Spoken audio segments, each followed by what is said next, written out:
Gain priority fast.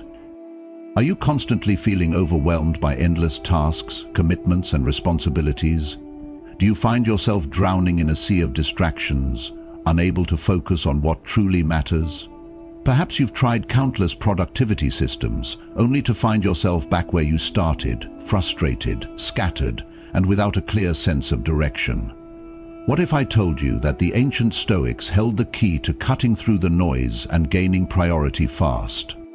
In our hyper-connected world, we're bombarded with notifications, demands, and options competing for our attention. We're told to hustle harder, do more, be everywhere at once.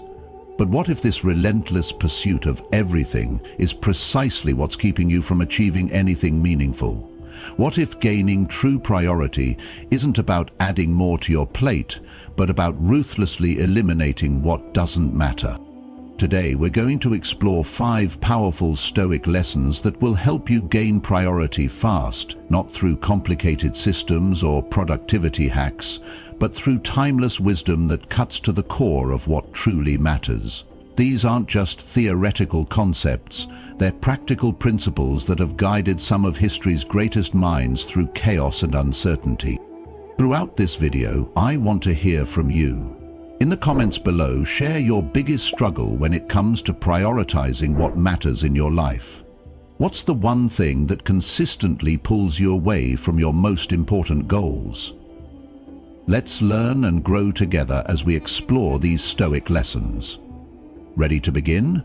Let's dive in. Lesson 1. Focus on what you can control.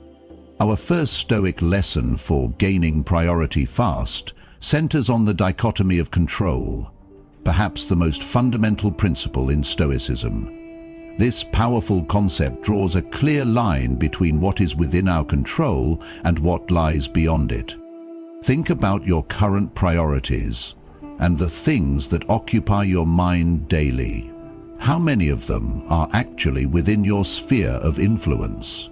The Stoics would argue that the only things truly within our control are our own judgments, actions, and intentions.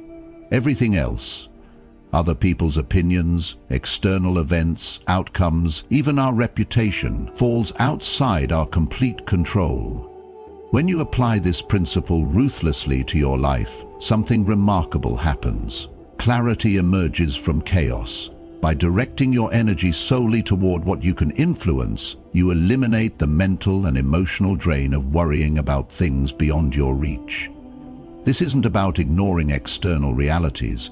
It's about recognizing where your power truly lies. Consider Marcus Aurelius, who, despite being Roman emperor, arguably the most powerful man in the world, wrote in his Meditations, "You have power over your mind, not outside events. Realize this, and you will find strength." Even with his vast resources and authority, he recognized that true priority comes from focusing on what he could directly control. In practical terms, this means evaluating every task, commitment, and concern through this lens. Is this within my control? If not, either release it entirely or focus only on the aspects you can influence. For example, you can't control whether your proposal will be accepted, but you can control the quality of work you put into it. You can't control traffic on your commute, but you can control how you respond to delays. This ruthless prioritization creates immediate mental space and energy. It's like putting down heavy baggage you've been needlessly carrying. Suddenly, you're lighter, faster, more agile in your decisions and actions. I'm curious, what's one thing you're currently worrying about that's actually outside your control? And what aspect of that situation could you focus on instead that is within your control? Share your thoughts in the comments below. Let's help each other identify where we can redirect our energy for maximum impact. Lesson 2. Recognize the indifference. Our second Stoic lesson for gaining priority fast introduces a concept that might initially seem strange, but is incredibly liberating: the doctrine of indifference. This powerful Stoic teaching categorizes everything in life as either good, bad, or indifferent. According to the Stoics, the only true goods are the virtues: wisdom, justice, courage, and temperance. The only true evils are their opposites: foolishness, injustice, cowardice, and intemperance. Everything else, wealth, health, reputation, pleasure, even life itself, falls into the category of indifference. They're called this not because they don't matter at all, but because they don't inherently contribute to or detract from our character and virtue. Now, this doesn't mean the Stoics advocate for ignoring these things completely. Rather, they distinguish between preferred indifference, things we naturally prefer to have, like health and resources, and dispreferred indifference, things we naturally avoid, like illness or poverty. The key insight is that while we may prefer certain outcomes, we shouldn't tie our sense of priority or worth to them. When you apply this principle to your life, you gain an incredible superpower: the ability to cut through societal pressures and external expectations to focus on what truly matters. Think about how many of your current priorities are driven by social comparison, status anxiety, or the pursuit of things that society tells you to value, but don't actually align with your core principles.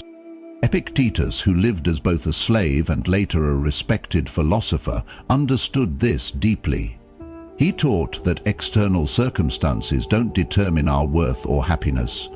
Only our virtuous choices do. This perspective allowed him to maintain his dignity and purpose, regardless of his station in life. In practical terms, this means regularly questioning the indifference that consume your time and energy. Ask yourself, am I pursuing this because it aligns with my values or because of external pressure? If I strip away the status, recognition, or material gain associated with this pursuit, would I still consider it important? This doesn't mean abandoning all worldly pursuits. The Stoics weren't ascetics. Rather, it means approaching these pursuits with the right perspective, recognizing them as preferred but not essential to your character and worth. I'd love to hear from you on this one. What's something society tells you should be a priority that, upon reflection, might actually be an indifferent in your life? Or what's something you've been treating as essential that might benefit from being reconsidered? Drop your thoughts in the comments. Your insight might help someone else gain clarity too. Lesson 3. Practice negative visualization. Our third Stoic lesson for gaining priority fast might seem counterintuitive at first, but it's extraordinarily powerful. The practice of negative visualization, or what the Stoics called premeditatio malorum, the premeditation of evils. This practice involves deliberately contemplating the loss of things you value, your possessions, your status, your relationships, even your health. While this might sound morbid or pessimistic, it's actually a profound tool for clarifying priorities and cultivating gratitude. When you regularly contemplate the impermanence of everything in your life, you naturally begin to prioritize what truly matters. Imagine losing your smartphone, your home, your job, or even a loved one. What would suddenly become clear in the face of such loss? What would you wish you had focused on more? What would seem trivial in comparison? Seneca, one of Stoicism's greatest teachers, practiced this regularly despite being one of Rome's wealthiest men.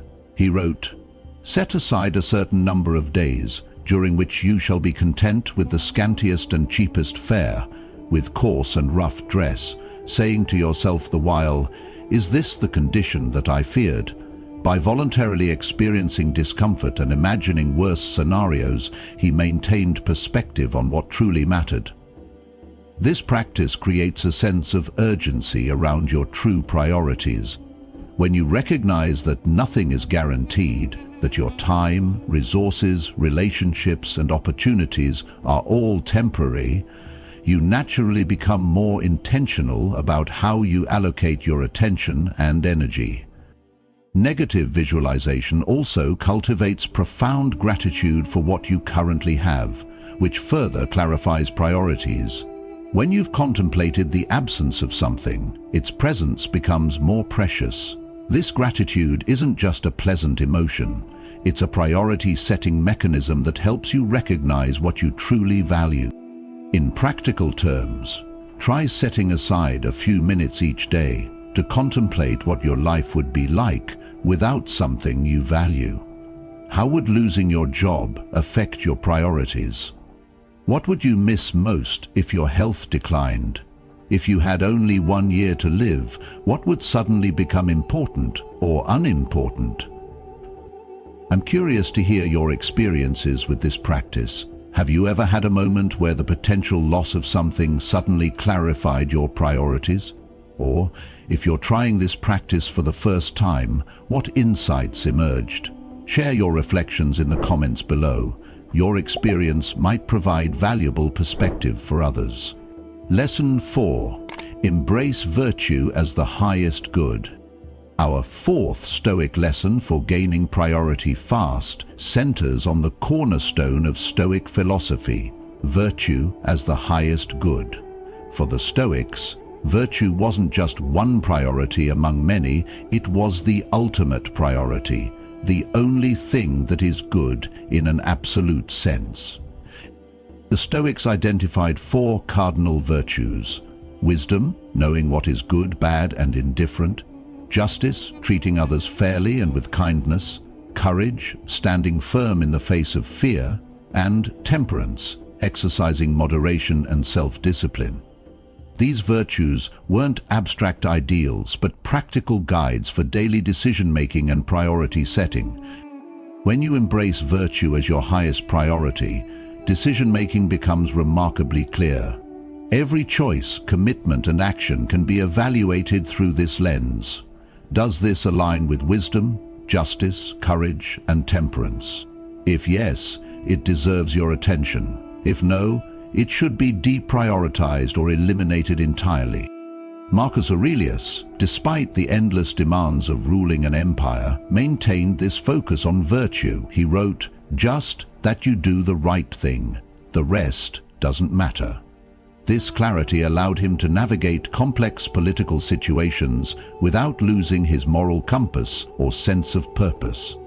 This virtue-centered approach to priority cuts through the noise of modern life in a powerful way, in a world that constantly pulls us in different directions towards status, pleasure, wealth, and recognition.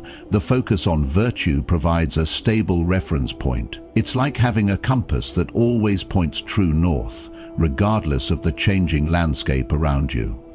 In practical terms, this means regularly asking yourself, is this action wise? Is it just? Does it require courage? Does it demonstrate temperance? These questions can be applied to everything from career decisions to how you spend your free time, from relationship choices to financial priorities. For example, taking on a high-paying job that requires you to act unethically fails the test of justice. Avoiding a difficult conversation fails the test of courage. Overcommitting yourself fails the test of temperance. And making decisions without careful consideration fails the test of wisdom. I'd love to hear which of the 4 cardinal virtues resonates most strongly with you right now. Is there one that you feel particularly drawn to develop further in your life? Or perhaps there's a specific situation where applying these virtues has helped you gain clarity on your priorities? Share your thoughts in the comments below. Your reflection might inspire someone else's journey toward virtue-centered priorities. Lesson 5. Live in accordance with nature. Our 5th and final Stoic lesson for gaining priority fast is perhaps the most profound: living in accordance with nature. For the Stoics, this didn't mean a return to primitive living or abandoning civilization. Rather, it meant aligning our lives with both cosmic nature, the rational order of the universe, and our human nature, our capacity for reason and virtue.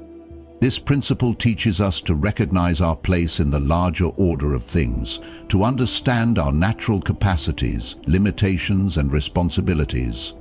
When you align your priorities with your nature, you move with the current rather than against it, creating a sense of flow and purpose that is both efficient and deeply fulfilling. Living in accordance with nature means first understanding your own nature, your authentic strengths, weaknesses, values, and purpose. What are you naturally suited for? What roles and responsibilities are inherently yours? What activities bring you into a state of flow where time seems to disappear? These are clues to your natural priorities. Epictetus captured this beautifully when he said, "Remember that you are an actor in a play of such a kind as the author pleases to make it. For this is your business, to act well the character assigned you, to choose it is another's." This doesn't mean passively accepting whatever comes your way, but rather recognizing the roles that are naturally yours and performing them with excellence. At the same time, living in accordance with nature means recognizing our connection to the larger whole, to other people, to society, and to the cosmos itself. The Stoics believe that humans are naturally social beings, meant to work together for the common good. This perspective naturally prioritizes cooperation over competition, service over self-interest, and long-term sustainability over short-term gain. In practical terms, this means regularly reflecting on your natural roles and responsibilities as a parent, child, citizen, professional, friend, or community member. It means asking, what does this role naturally require of me? How can I fulfill it with excellence?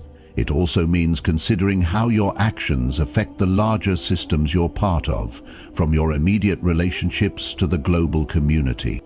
This alignment with nature creates a sense of purpose and priority that feels right on a deep level, not because external authorities or social pressures demand it, but because it resonates with who you truly are and your place in the world.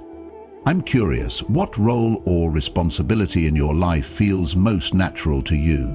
When do you experience that sense of flow that suggests you're aligned with your nature? Or conversely, where do you feel like you're swimming against a current, perhaps prioritizing something that doesn't align with your authentic self? Share your reflections in the comments below. Your insights might help others recognize their own natural priorities. As we conclude our exploration of these 5 powerful Stoic lessons for gaining priority fast, let's take a moment to see how they work together to create a comprehensive framework for prioritization. The dichotomy of control focuses our attention on what we can actually influence, eliminating wasted energy on things beyond our reach. The doctrine of indifference helps us distinguish between what is essential to our character and what is merely preferred or convenient. Negative visualization clarifies what truly matters by contemplating its absence. Virtue as the highest good provides a stable reference point for all our decisions, and living in accordance with nature aligns our priorities with our authentic selves and our place in the larger whole. Together, these principles create a powerful filter for determining what deserves your time, energy, and attention.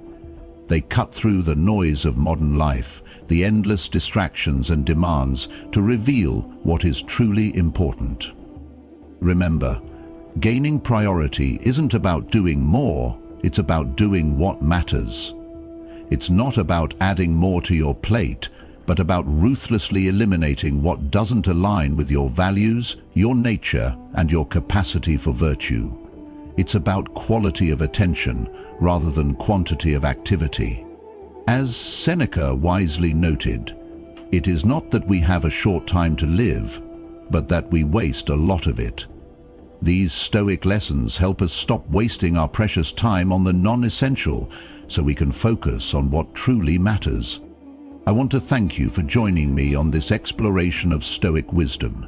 If you found value in these lessons, please hit that like button and subscribe to the channel for more Stoic insights for modern living.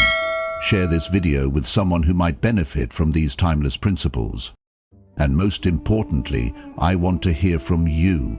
Which of these 5 lessons resonated most strongly with you? How do you plan to apply these principles in your own life? Share your thoughts in the comments below. Your insights might be exactly what someone else needs to hear today.